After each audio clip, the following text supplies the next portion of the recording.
great session. Another great session by Elvin Effendi for NGINX Ingress controller. It's all about open source, as you know. Elvin, thank you so much for standing us and waiting. And definitely for me, as the guy who worked in NGINX, it's one of the most excited session as the previous ones. And even it's the last, I'm definitely here, and I hope you are not also tired to listen. So yeah, let's keep rolling. Floor is yours. Yeah. Hey everyone. I wasn't the hard wait since given the speech, they were super interesting. So I didn't even realize how the time passed. Okay. Hi everyone. My name is Elvin, and I'm trying to figure out how I'm gonna go through the slides because I haven't done this before. So Sako, help me out. Do I just present or like I share my screen? Yeah, you can share your screen. Yeah. Okay, let's do that. Sure.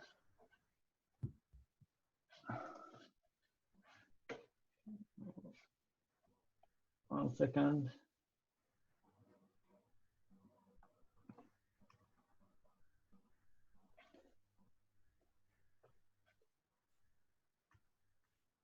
Okay. Good. I'm gonna try to pause this thing. It automatically. So there is share screen. I'm just gonna make it. Yeah. All right. So desktop. Okay. Yes. We see. What are you seeing? Your visit card, the presentation. Yeah. Oh, cool. Okay. You can see it. So you're good. Perfect. Right. So my name is Alvin. I'm a senior production engineer at Shopify and co-maintainer of Ingress NGINX. In the past, I've worked in a company, a Ruby on Rails shop like Phytogram, doing online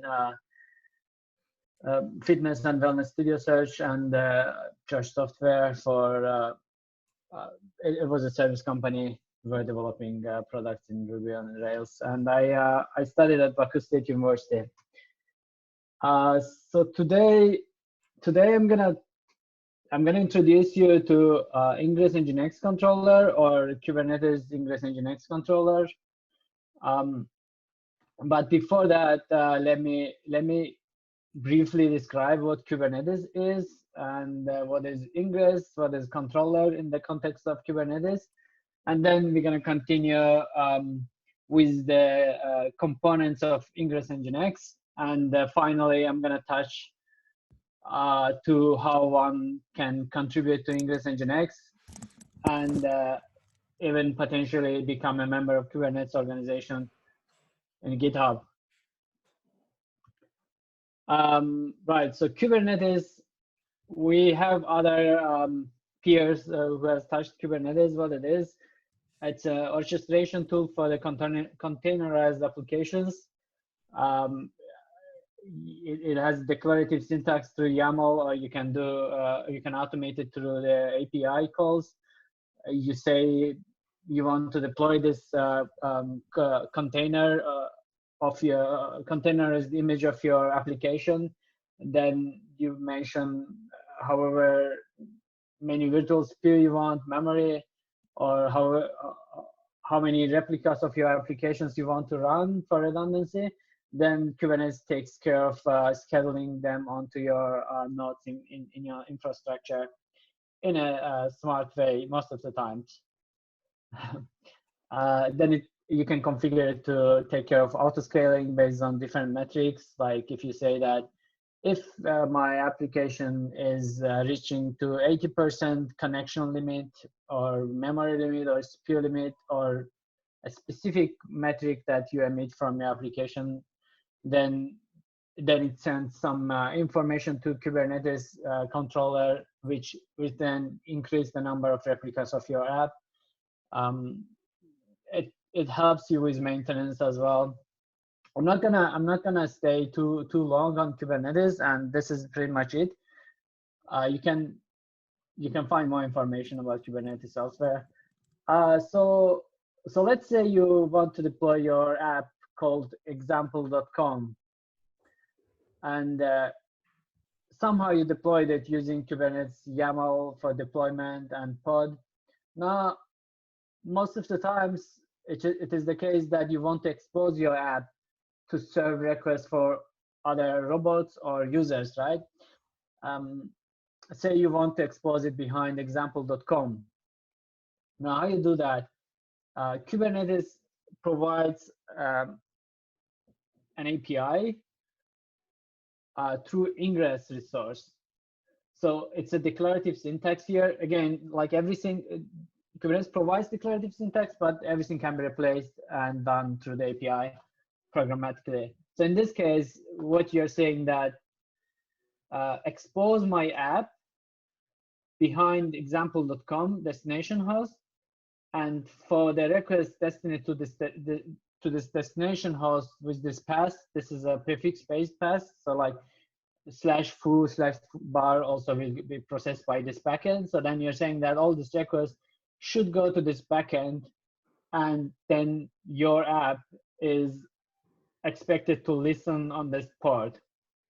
So basically, something is going to get the request based on this configuration, and reverse proxy to your app instances, replicas. Now, what is this something that configures the data plane for example.com? So that is the controller. So you define as an operator or a developer, you define this ingress.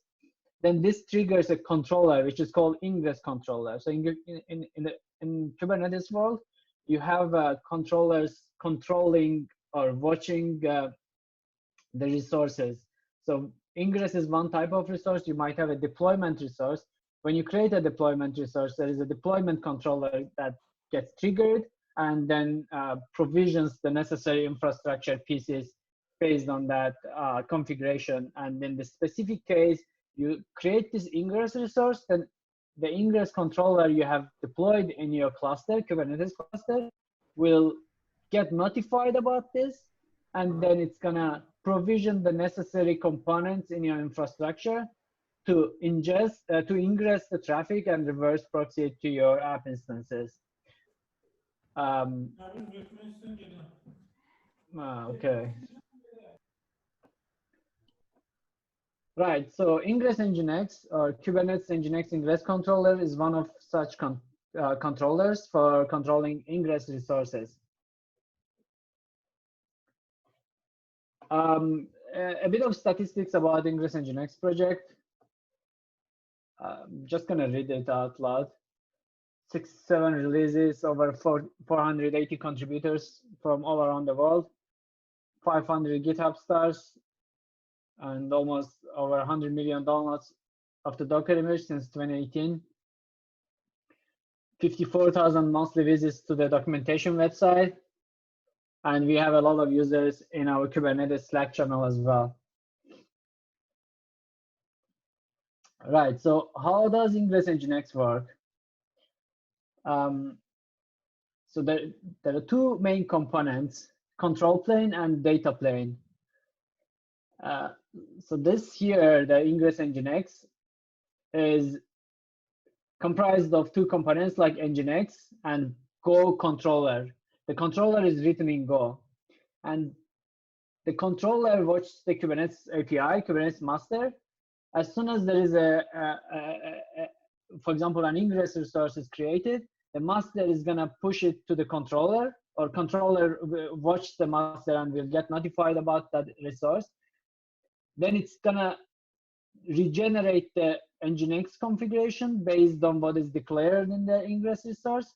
And then next time when someone tries to, when someone sends a request to example.com, NGINX will have the configuration to know how to proxy it to the example.com app. I'm gonna see if there is any questions so that I can address, but I'm struggling to open the chat. There you go. I think we are good now. Okay. I will have a couple. Yeah. Just keep. I'm just gonna keep my eye on that.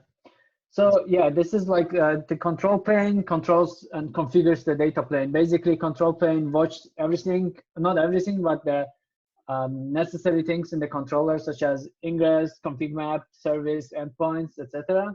And then based on those, it generates NGINX configuration, which is the data plane, to be able to proxy and understand the request. Okay, continuing with Ingress NGINX and how it works. As I was saying, control plane is it watches ingress, service, secret, endpoints, config map resources. So like for example, why does it watch secret, you might ask? That's because when you want to install a TLS certificate when you want to configure HTTPS for your web service, for example, let's say example.com is a web app, and you want to have it available through HTTPS. So what that means is that you have to have a TLS certificate pair like installed in your server, in your endpoint, to be able to do that. And in Kubernetes, you can do it. You can configure this again declaratively. So you create a secret object, then you put your public and private secret certificate data into that secret. Then you refer to that secret in your ingress definition. Then the controller knows about that and install that certificate on the NGINX container of NGINX file system, and then configures NGINX in a way that it serves that certificate next time the request hit request come for example.com. The way the controller do this is, so it has a ghost struct, internal ghost struct, encapsulating all the necessary data to generate NGINX. So think of it as a model of NGINX configuration, model using ghost struct. So it has a running model of the NGINX configuration, and every time one of these resources change, like ingress, service, secret, endpoints, then it generates the new configuration model. Then it diffs the two configuration, and if there is a difference, that means NGINX needs to be reconfigured. So as whenever there is a difference between those configuration, those two models, it's gonna reconfigure NGINX.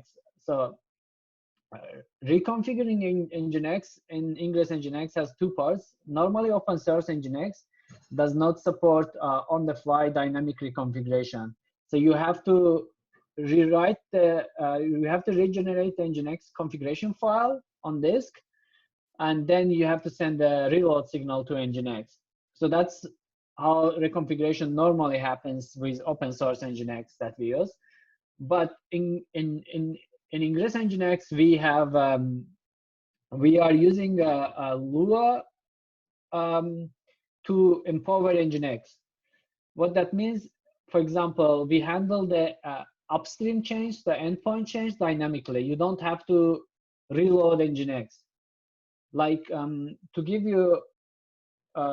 you an example why this is so important, we initially, a few years ago in my company, we attempted to install Ingress NGINX in our infrastructure, and it was practically unusable, because we usually have like over 400, 500 endpoints in a cluster, and we deploy 30, 40 times a day.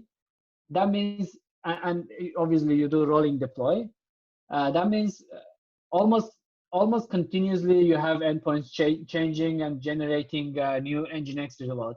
So you have like NGINX reloads non-stop. That has implications. It resets connections every time. You have literally practically no keep alive connections. Also, it generates memory pressure because NGINX does a zero downtime reload, like a hot reload, where it's like, let's say you are running with a 5 NGINX worker. When you send the reload signal, it's going to create 5 more NGINX worker before shutting the other ones down. So that means during the reload process, you double your NGINX workers.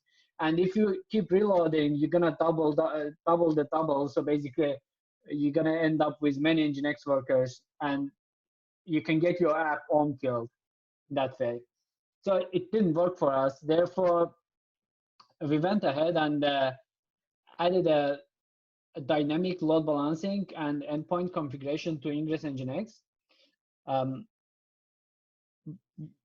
The way it works is that so the controller, instead of writing the new endpoints into the NGINX configuration file, it creates a JSON blob and posts it through an internal HTTP interface to within NGINX processes.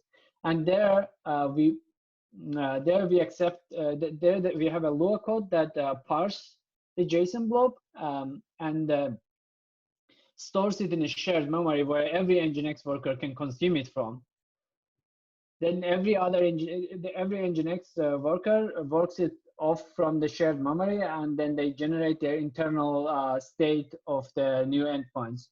So this way we avoid NGINX reloads. And recently we have also made the certificate handling dynamic. So when you delete or create a new certificate in your cluster, Ingress NGINX does not reload NGINX.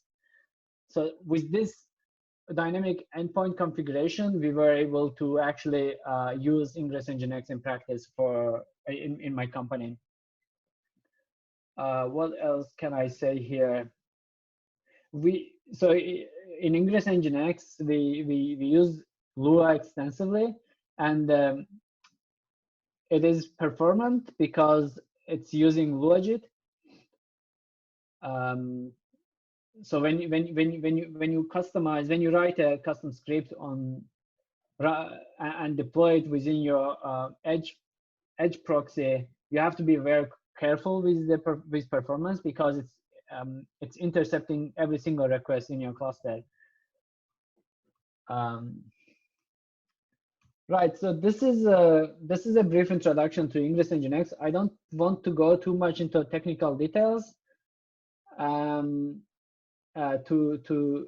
tire you, but if you have any questions, I would be happy to answer afterwards. Right. So contributing to Ingress NGINX. Before I touched how we added the dynamic endpoints configuration to Ingress NGINX. That's actually how my story with Ingress NGINX started. In my company, we have this so-called hack days, where we get 2-3 days. We can work on anything. And then I picked this as my hack days project where, okay, I decided how can I make the Ingress NGINX work for us? And then the work that I mentioned before about dynamic endpoint configuration came to life, and the author of the project was receptive to that because of the benefits that it provided. And from there on, I kept contributing to the project, which eventually got accepted and became a co-maintainer and member of Kubernetes. So what do you need to be able to get there? The other peers of mine, like Ershad and Malik, they talked about open source extensively. I don't want to repeat them, so I'm gonna talk about open source contribution in the context of Ingress NGINX specifically.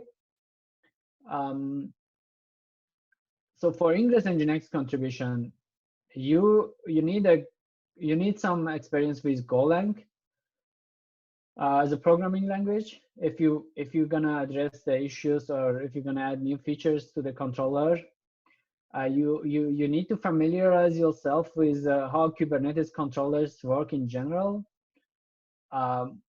Like general overview of Kubernetes, I would say, what it provides, what API it provides.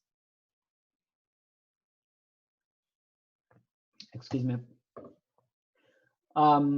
Then this is gonna help you to start contributing to Ingress NGINX controller part.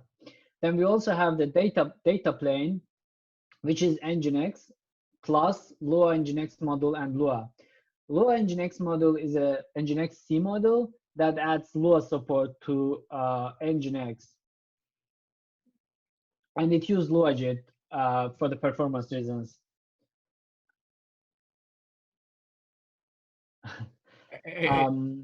I think, Elvin, probably once you're done, I will go to more questions. I think, I don't know, like I will have like 3, 4, 5 more questions because it's really one of the topics. So yeah, sure. Okay, let me finish then. yeah, sure. Let me know whenever you want. Yeah. So Lua NGINX model, as I said, is a NGINX C model that lets us write Lua and augment NGINX functionalities using Lua. So if you want to contribute to that part of the project, then you need to at least understand how NGINX event processing work, how NGINX, like get yourself familiarized with NGINX development. What are the different phases of NGINX request processing? What are the configuration, like what are the functionalities of NGINX that really it provides? Then I would recommend to familiarize yourself with Lua a bit. Lua is a very simple language. It's super simple, but it's important to familiarize yourself with the API of Lua NGINX model, like how can you install the Lua code that you wrote to NGINX, and what are the APIs that Lua NGINX model provides to interact with NGINX internals using Lua. So this is very important. Yeah, then to get started, go ahead and install Ingress NGINX locally through some open source Kubernetes providers for local creating Kubernetes clusters locally. Like we use Kind for development, so you can just use Kind to create local Kubernetes clusters. If you can use Docker desktop. So you need a Docker to install Kubernetes. Right. So yeah, and once you install Ingress NGINX, you can start deploying your dummy app there, and seeing like you can watch the logs, etc., how it works. Once you know how it works, then next thing is you can start with small steps. There was a great slide. I think it was Malik. I forgot who made that slide where it shows that don't start with a too steep stage where you can't jump. So start small and go up gradually. So documentation is one of the best places to start. And I bet most open source projects, let alone open source projects, most of the projects usually lack documentation, and usually there's a room for improvement. So try to do that, and when you go through the documentation, you learn a ton as well. You learn a lot.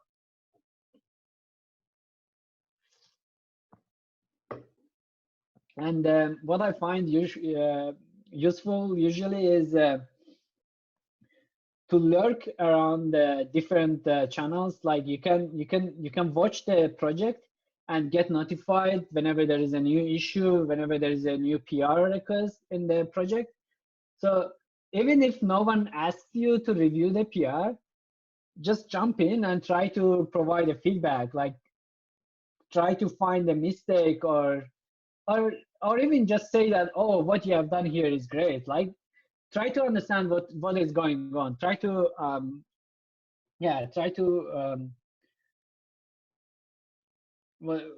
try to comment, try to inspect their code and how do they contribute, without realizing, if you do it often enough, then you will see that, oh, you already now you know how to do things in Ingress NGINX project.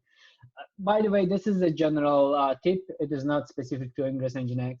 Another way of doing this is you can go through GitHub issues, but this is very boring process. And yeah, if I have to force myself to do that. So it is hard to do, but it's still there's a value in that, where you can just browse through issues. Without context, it's going to be very hard. So I haven't mentioned this here. What you can also do is provide support.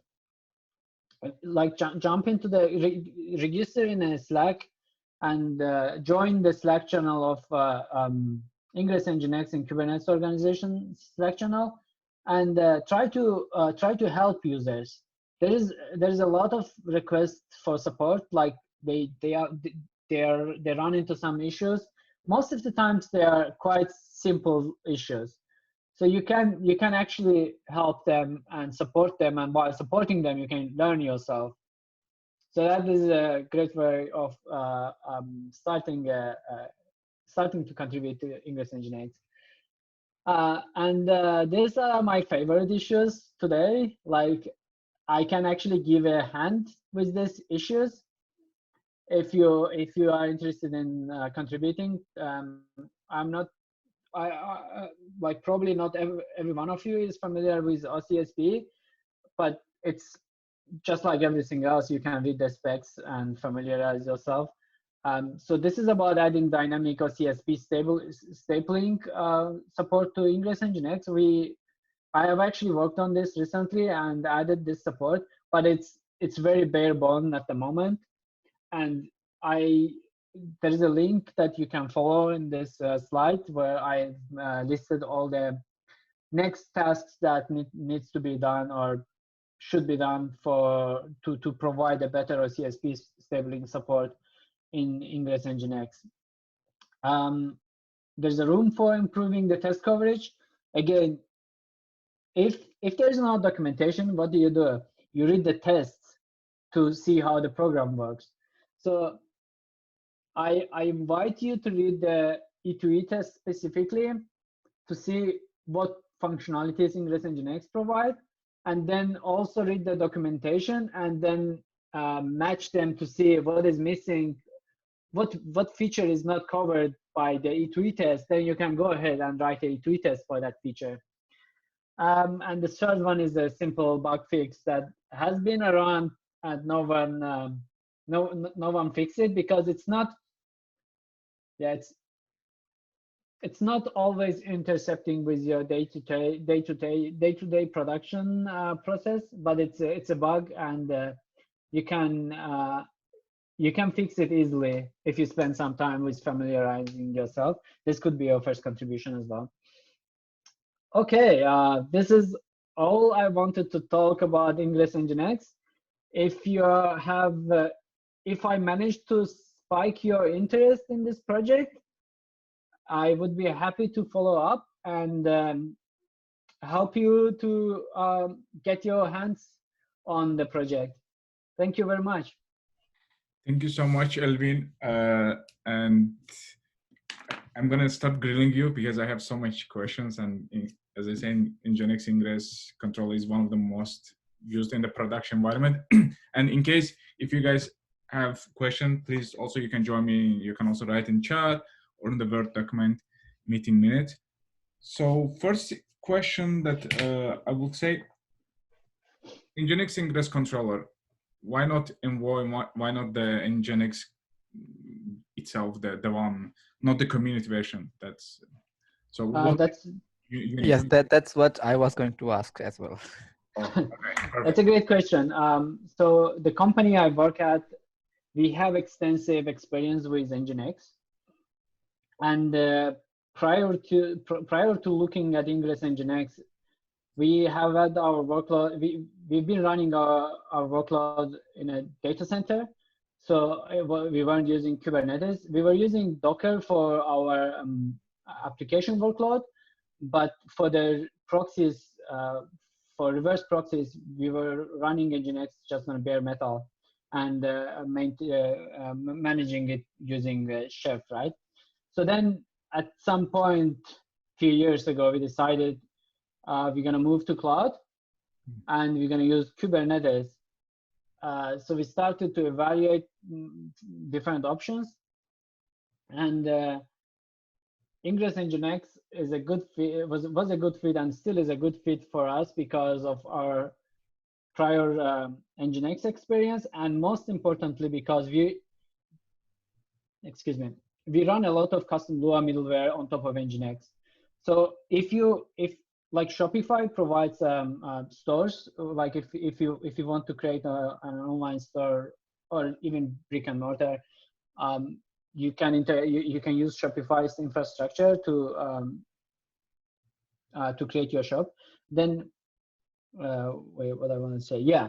Okay. So in this e-commerce world, like you have this flash sellers where they're very popular celebrity or something tomorrow. So they wake up and they plan a sale of an item which has very limited inventory, and then they have millions of followers in Twitter or Instagram. Then that one tweet that they post about like saying, okay, there are 5 lipstick that we're gonna announce, it generates so much traffic that you can't just scale up for that.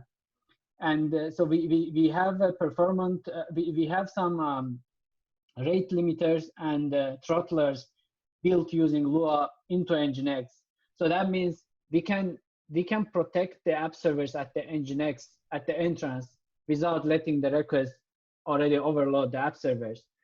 So we use this quite extensively, and we also have our custom web application firewall written in Lua running on top of NGINX.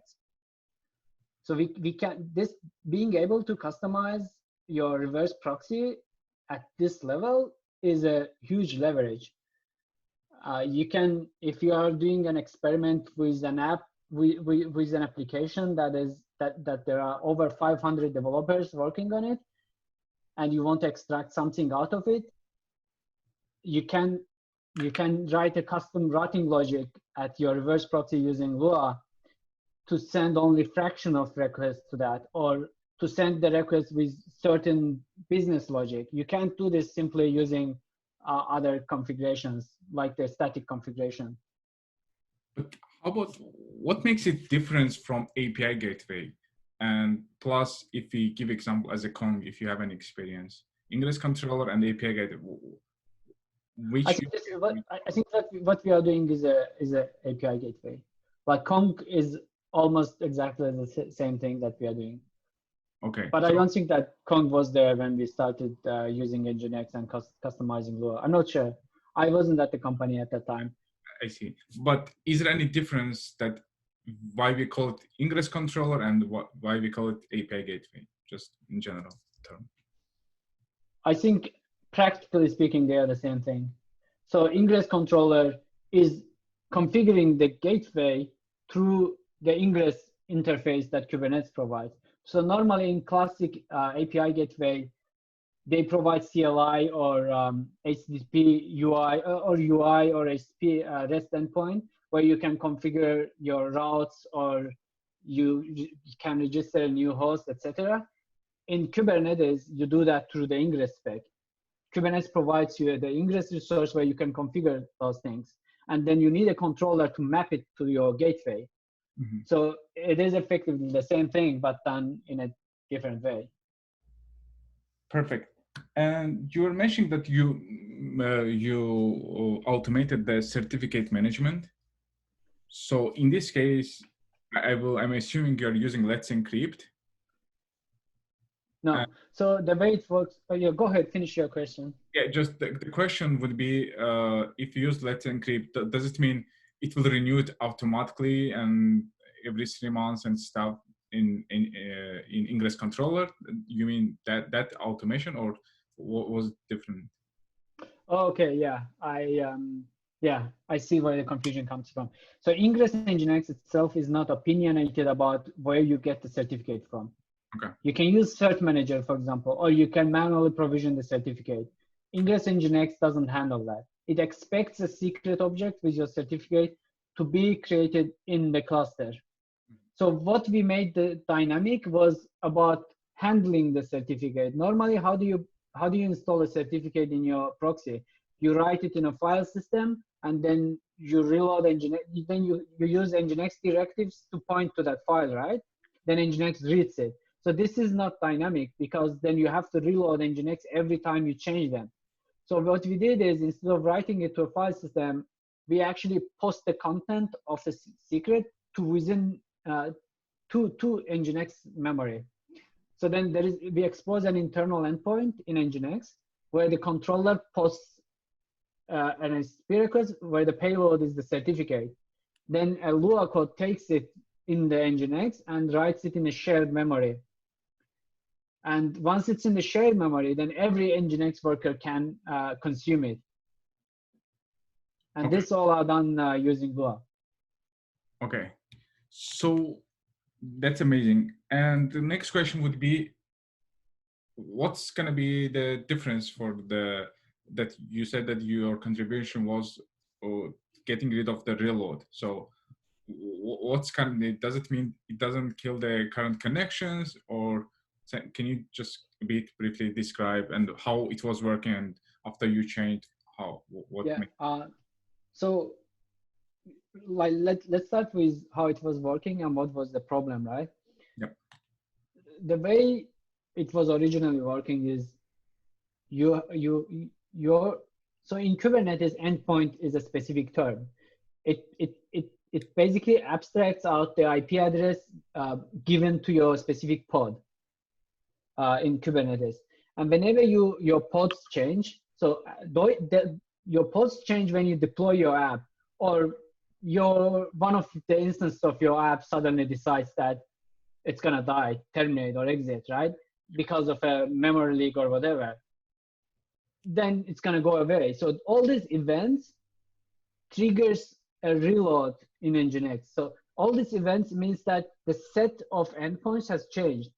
And when the set of endpoints has changed, in the original implementation of Ingress NGINX, the controller generated a new configuration on the file, so that contained the new version of the endpoints, new list, right? And imagine this process happens almost every 5 seconds. So you generate a new file, you send reload signal to NGINX, 5 seconds, it happens again, and NGINX reload in a in a heavy load environments does not happen instantaneously. If you have like few requests, then that's fine. But if you're talking about thousands of requests per second, then NGINX reload is going to take time. Since it's graceful, it can't just shut down the request connections. So it's going to wait. It's going to wait certain time to drain the current request on the in the old workers. So to do that gracefully, and so let's say you have 10 or 5 NGINX workers, right? And then when you send the reload signal, NGINX is going to fork another 5 worker processes. So you're going to end up with 10 worker processes while the old 5 workers are draining their requests. And that process can take time, definitely more than 10 seconds. But again, this depends on your load. If you're not running a heavy load, then you don't really care. So during this time, you have 10. Now imagine your app got deployed again. So it creates a new list of endpoints. So Ingress controller is going to create, before the previous reload ended, your controller is going to create new set of new configuration, and it's going to send reload to NGINX again. So you have 10 workers, and another 5 workers will come up. So you're going to end up with 15 NGINX workers. And it can happen again before any of these workers are terminated. So more 5 workers. And eventually you're going to get your pod home killed. So you're going to get out of memory and boom, it's gone. So this was, we actually run into this in production. We run into too, yeah. Yeah. So the dynamically handling endpoint solves this by avoiding NGINX reload. And in addition to that, then you get latency improvements, right? So by avoiding reload, you don't have to reset the connections with downstream clients. The connections can stay, and that means you leverage keep alive as long as you configure them. But if you reload, then you're gonna reset all the keep alive connections and force your clients to reconnect. And this is a side benefit. what was the kind of technically, if you explain, what was it, how you change it, the not avoid to reload? So in NGINX you can so if you want to expose an endpoint in NGINX, you create a virtual server, right? A server block. Then you bind to a specific port or Unix socket or whatever. So we created a specific internal endpoint that just binds to localhost on a custom port. And then we have a Lua handler there. So instead of, when the request comes there, instead of proxying it to another upstream, we actually handle it within NGINX using Lua. So controller takes the JSON, like the endpoints, JSON encodes it. So you have this JSON blob with the list of endpoints. Then it posts it, HTTP posts it to that internal endpoint. Then Lua takes it and writes it into a shared memory. Then in every worker, we have this we have this loop that runs every second. They take the raw JSON blob from the shared memory, they decode it, and then they create an internal state for themselves about all the available endpoints. Then, so this doesn't end there. There is more. So in order to be able to consume those endpoints, you also have to bypass NGINX built-in load balancing phase. So we do that as well. We bypass NGINX built-in load balancing phase. Instead, we handle it in Lua. So whenever load balancing phase comes in the request handling, and to give you a few words about load balancing phase, this is where NGINX picks the upstream. Like request comes multiple phases and load balancing phase. This is where NGINX decides to what upstream it needs to reverse proxy this request, right? So we hijack that and we run Lua code there. And then once we hijacked it, once we have the control of it, we can pick any upstream we want. So then you have to implement your own load balancing. We have round robin, EWMA, among other algorithms implemented in Lua. And then, yeah, we consume the endpoints that we generated previously dynamically in that phase and pick the best endpoints according to the load balancing algorithm configured. Nice explanation. And just last logics, because I think we are also running out of time. So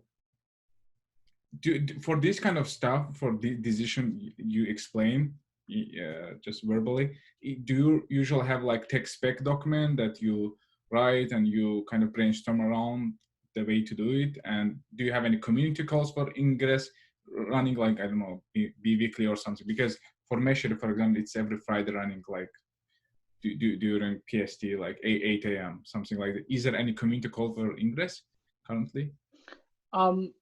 There are only 3 core contributors at the moment. Oh, okay. So if it is a big change like the dynamic endpoint reconfiguration, I usually get it peer reviewed internally with in my company, and then externally with the author of Ingress NGINX. And several months ago, we introduced another process to have some rigid process in this for this. It's called this is basically a copy of Kubernetes enhancement proposal. It's called KEP, Kubernetes enhancement proposal. So if you want to make a big change such as this in Ingress NGINX, you have to write a KEP. KEP. And in your and KEP is literally what you said, where you describe all these pros and cons and explore alternatives and get it reviewed, and then only then start implementing that. Yeah. So like if you have an idea like this, you are welcome to write a Kubernetes enhancement proposal. And we actually have a few enhancement proposals in the project. So that is another opportunity if you want to contribute some huge amount of work to the project. Okay, I think that should be it. I think if I continue, it will take another hour. I know that is a topic I really would love to go through more, but I think we're gonna stop here, Elvin. Again, thank you so much for your time. And Elvin is here in Gulp Slack channel. I think I love that he came also with initiative. So if you're interested, like me, curious about Ingress, which is the key part, if you are in DevOps field, especially if you are running in large scale production application, microservice, all basically like front end, back end, container, everything. It's really, NGINX is one of the key piece you have to learn. And the best way to learn is by doing stuff like Elvin to get your hands dirty. And yeah, Elvin, I think just briefly, maybe you can tell us, what do you think for if we are willing to contribute, should ask you in community channel or the way you would like, how you would like to, in case you think like reach out to me in Gulp Slack, and okay. then we'll take it from there. Okay, perfect. And the recording will be go out, and if you're watching after and during the call, and you can always reach Elvin. And I think that's an easy way to start, and just pick some issue, start first thinking about, and then reach Elvin and get some guidance. And thank you so much.